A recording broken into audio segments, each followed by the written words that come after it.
नमस्कार दोस्तों, विद्या GS centre के यूट्यूब चैनल पर हम आपका स्वागत करते हैं। तो आज आपके लिए हमने अपने वीडियोज़ में 2 बदलाव किए हैं। अब आपको हमारी तरफ से हर क्लास के नोट्स क्या किए जाएंगे, प्रोवाइड किए जाएंगे और यह नोट्स आपको कैसे मिलेंगे यह हम आपको वीडियोज़ के एंड में बता देंगे। दूसरा बदलाव ये है कि हमने वीडियोज़ में कुछ इम्पोर्टेंट पॉइंट को क्या किया है, ऐड किया है और यह आपके लिए बहुत हेल्पफुल होंगे। तो दोस्तों, अगर आप हमारे यूट्यूब चैनल पर पहली बार आए हो तो हमारे यूट्यूब चैनल को सब्सक्राइब कर लीजिए। तो चलिए दोस्तों, चलते हैं हम अपने पहले प्रश्न की ओर। आज का हमारा जो पहला प्रश्न है वह पहला प्रश्न है, निम्न में से कौन सही है? ऑप्शन ए है सामाजिक समानता संविधान में प्रत्याभूत नहीं है। ऑप्शन बी है देश में सामाजिक समानता पहले से ही विद्यमान थी। ऑप्शन सी है सामाजिक समानता संविधान में प्रत्याभूत है। ऑप्शन डी है उपरोक्त में से कोई नहीं। तो इसका जो आंसर है, इसका आंसर क्या हो जाएगा? ऑप्शन सी, यानी सामाजिक समानता संविधान में क्या है, प्रत्याभूत है। तो चलिए दोस्तों, बात करते हैं हम इसके इम्पोर्टेंट पॉइंट की। यानी हमारे भारतीय संविधान में अनुच्छेद 14 से 18 तक क्या वर्णित है? तो समानता की बात करता है, यानी समानता के अधिकार की बात करते हैं हमारे भारतीय संविधान के अनुच्छेद 14 से 18 तक। हमारा जो भारतीय संविधान है इसके भाग 3 में क्या है, मौलिक अधिकार हैं और यह मौलिक अधिकार अनुच्छेद 14 से 18 तक समानता की बात करते हैं। ठीक है, अदर पॉइंट क्या है? तो विधि के समक्ष समता, धर्म, जाति, लिंग, जन्म स्थान, मूल वंश आदि के आधार पर जो भेदभाव है उसे निषेध की क्या करता है, उसकी बात करता है। चलिए दोस्तों, चलते हैं हम अपने अगले प्रश्न की ओर। अगला हमारा प्रश्न है, संसदात्मक शासन व्यवस्था में ऑप्शन ए है न्यायपालिका का कार्यपालिका पर नियंत्रण होता है। ऑप्शन बी है कार्यपालिका का न्यायपालिका पर नियंत्रण होता है। ऑप्शन सी है कार्यपालिका का विधायिका पर नियंत्रण होता है और ऑप्शन डी है विधायिका का कार्यपालिका पर क्या होता है, नियंत्रण होता है। तो इसका जो आंसर है, इसका आंसर हो जाएगा ऑप्शन डी, यानी विधायिका का कार्यपालिका पर क्या होता है, नियंत्रण होता है। तो दोस्तों चलिए बात करते हैं हम इम्पोर्टेंट पॉइंट के बारे में। तो जो ब्रिटेन है, ब्रिटेन की संसदीय शासन व्यवस्था को अपनाया गया है भारत में। ब्रिटेन की किस व्यवस्था को अपनाया गया है? संसदीय व्यवस्था को अपनाया गया भारत में। संसदीय शासन प्रणाली में विधायिका जो है उसका कार्यपालिका पर क्या होता है, नियंत्रण होता है। इस बात को आपको ध्यान रखना है। चलिए दोस्तों, चलते हैं हम अपने अगले प्रश्न की ओर। अगला हमारा प्रश्न है, कल्याणकारी राज्य का उद्देश्य है। ऑप्शन ए है अधिकतम लोगों का अधिकतम कल्याण सुनिश्चित करना। ऑप्शन बी है कमजोर वर्ग के कल्याण का प्रबंध करना। ऑप्शन सी है सभी नागरिकों को स्वास्थ्य सुविधा उपलब्ध कराना। ऑप्शन डी है उपरोक्त में से कोई नहीं। तो इसका जो आंसर है, इसका आंसर क्या हो जाएगा? ऑप्शन ए, यानी अधिकतम लोगों का अधिकतम कल्याण सुनिश्चित करना। इम्पोर्टेंट पॉइंट की बात करें तो इम्पोर्टेंट पॉइंट है हमारे भाग 4 राज्य के नीति निर्देशक तत्वों की बात करता है, जो कि अनुच्छेद 36 से 51 तक हैं। इसमें अधिकतम लोगों का अधिकतम कल्याण सुनिश्चित करना है, इस बात का क्या किया गया है, प्रावधान किया गया है भाग 4 में। तो चलिए दोस्तों, चलते हैं हम अपने अगले प्रश्न की ओर। अगला हमारा प्रश्न है, निम्नलिखित में से कौन एक नए राज्यों के निर्माण के लिए संवैधानिक उपबंध नहीं है? ऑप्शन ए है किसी राज्य का क्षेत्र बढ़ाकर। ऑप्शन बी है किसी राज्य का क्षेत्र घटाकर। ऑप्शन सी है किसी राज्य का नाम परिवर्तन कर और ऑप्शन डी है एक राज्य को संघ राज्य क्षेत्र में शामिल कर सकेगा। इसका आंसर क्या हो जाएगा? इसका आंसर हो जाएगा ऑप्शन डी, एक राज्य को संघ राज्य क्षेत्र में शामिल कर सकेगा। चलिए बात करते हैं इम्पोर्टेंट पॉइंट के बारे में। यानी हमारे भारतीय संविधान का अनुच्छेद 3 संसद को शक्ति देता है, क्योंकि आप किसी भी राज्य का क्या कर सकते हैं, किसी भी राज्य का निर्माण कर सकते हैं, किसी भी राज्य की सीमा में परिवर्तन कर सकते हैं, उस राज्य के क्षेत्र को घटा सकते हैं, साथ ही राज्य का नाम परिवर्तन कर सकते हैं। यह शक्ति किसको निहित है? संसद में निहित है। अदर पॉइंट्स की बात करें तो किसी राज्य को हमारे संघ में ऐड करने के लिए, यानी शामिल करने के लिए अनुच्छेद 368 के अंतर्गत विशेष बहुमत की आवश्यकता नहीं होती है। तो यह कैसे होती है? साधारण बहुमत से ही किसी भी स्टेट्स को हमारे भारतीय संघ में क्या किया जा सकता है? ऐड किया जा सकता है। चलिए दोस्तों, चलते हैं हम अपने अगले प्रश्न की ओर। अगला हमारा प्रश्न है, किसी अपराध के अभियुक्त को स्वयं अपने विरुद्ध गवाह बनने के लिए बाध्य नहीं किया जा सकता।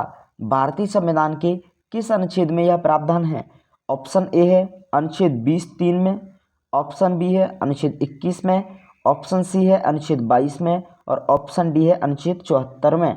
तो इसका जो आंसर है, इसका आंसर हो जाएगा ऑप्शन ए, यानी कि अनुच्छेद 20(3) में यह कहा गया है। तो बात करते हैं इसके इम्पोर्टेंट पॉइंट क्या निकल कर आएंगे। तो इम्पोर्टेंट पॉइंट जो है हमारे यह है कि यह जो है भाग 3 में हमारे में क्या दिया गया है? मौलिक अधिकार दिए गए हैं। भाग 3 में हमारे में क्या दिया गया है? भारतीय संविधान के भाग 3 में मौलिक अधिकार दिए गए हैं। यह जो मौलिक अधिकार हैं अनुच्छेद 20(3) के तहत, अनुच्छेद 20(3) के तहत व्यक्ति को स्वयं अपने विरुद्ध गवाही देने के लिए बाध्य नहीं किया जा सकता। यह किसमें लिखा गया है? आर्टिकल 20 में साफ साफ शब्दों में लिखा गया है कि किसी भी व्यक्ति को स्वयं अपने विरुद्ध गवाही देने के लिए क्या नहीं किया जा सकता? बाध्य नहीं किया जा सकता। अदर पॉइंट्स की बात करें तो नागरिक एवं गैर नागरिक दोनों को ही यह क्या है?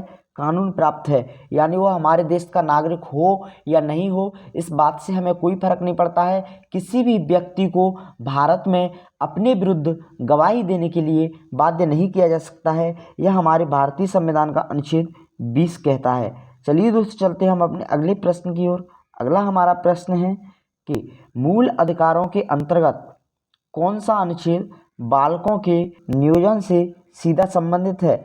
ऑप्शन ए है अनुच्छेद 19, ऑप्शन बी है अनुच्छेद 17, ऑप्शन सी है अनुच्छेद 23 और ऑप्शन डी है अनुच्छेद 24। तो इसका जो आंसर है, इसका आंसर क्या हो जाएगा? तो इसका आंसर हो जाएगा ऑप्शन नंबर डी, यानी अनुच्छेद 24। अब बात करते हैं हम इम्पोर्टेंट पॉइंट के बारे में। इम्पोर्टेंट पॉइंट है कि अनुच्छेद 24 जो है वह बालकों के नियोजन का क्या करता है? प्रतिषेध करता है।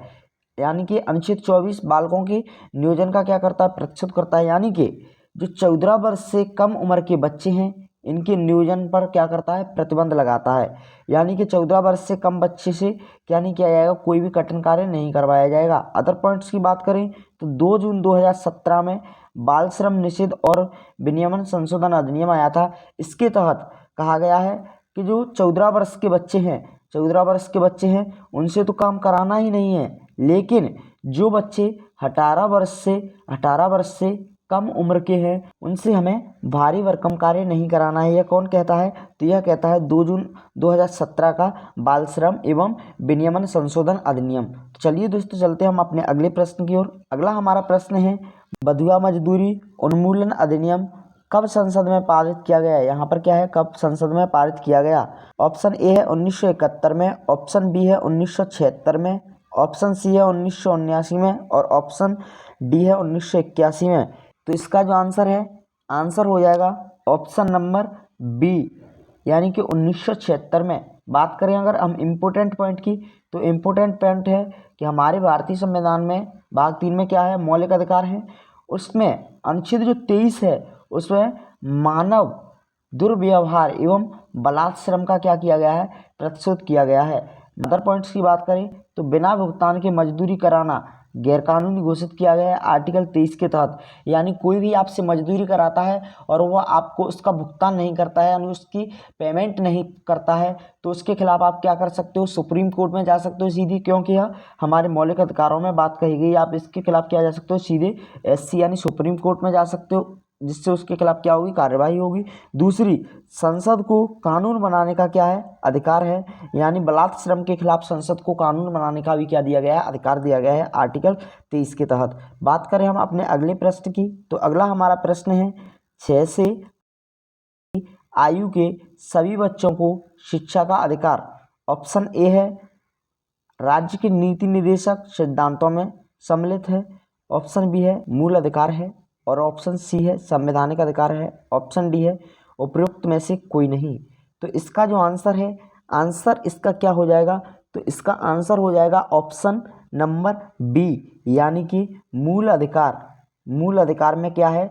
6 से 6 से 14 वर्ष के बच्चों को अनिवार्य शिक्षा देने की बात कही गई है, यानी सभी बच्चों को शिक्षा का अधिकार है, इसकी बात कही गई है। बात करें हम इम्पोर्टेंट पॉइंट के बारे में, तो अनुच्छेद 21 का जो है उसमें 6 से 14 वर्ष के बच्चों को निःशुल्क एवं अनिवार्य शिक्षा की बात की गई है, जो कि हमारे भारतीय संविधान के भाग 3 मौलिक अधिकारों के अंतर्गत आता है। अदर पॉइंट्स की बात करें तो 86वें संविधान संशोधन अधिनियम 2002 के द्वारा संविधान में इन्हें क्या किया गया है, संविधान में शामिल किया गया है।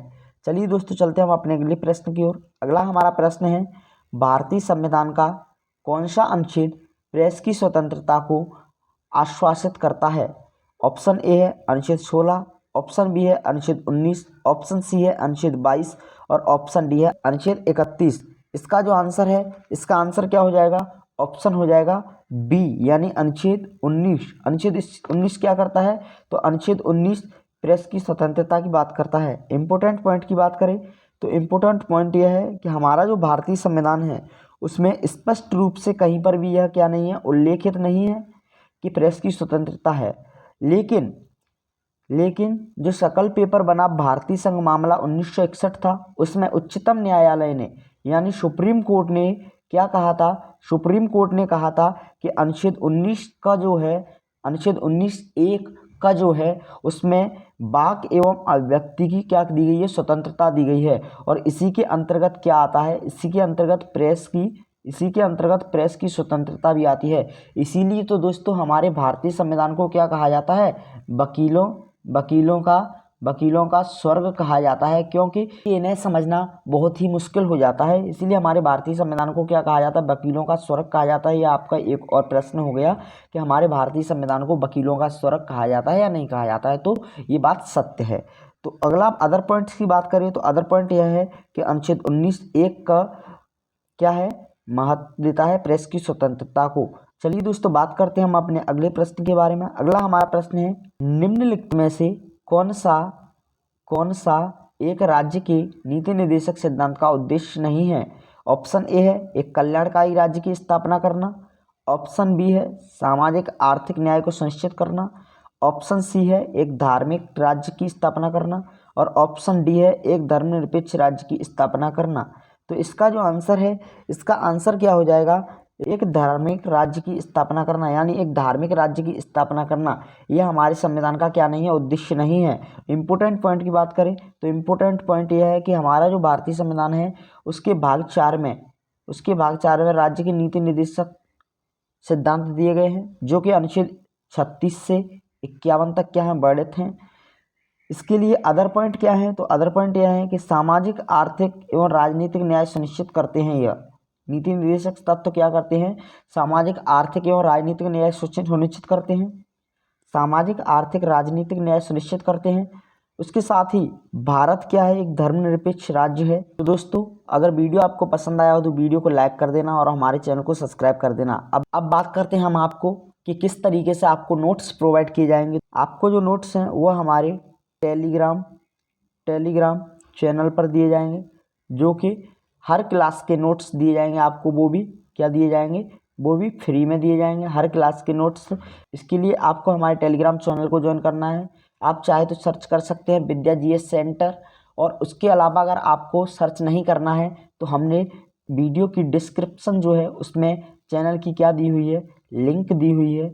उस पर आप क्लिक करके हमारे टेलीग्राम चैनल पर जा सकते हैं, जहां पर आपको हमारे हर वीडियोस की क्या मिल जाएगी?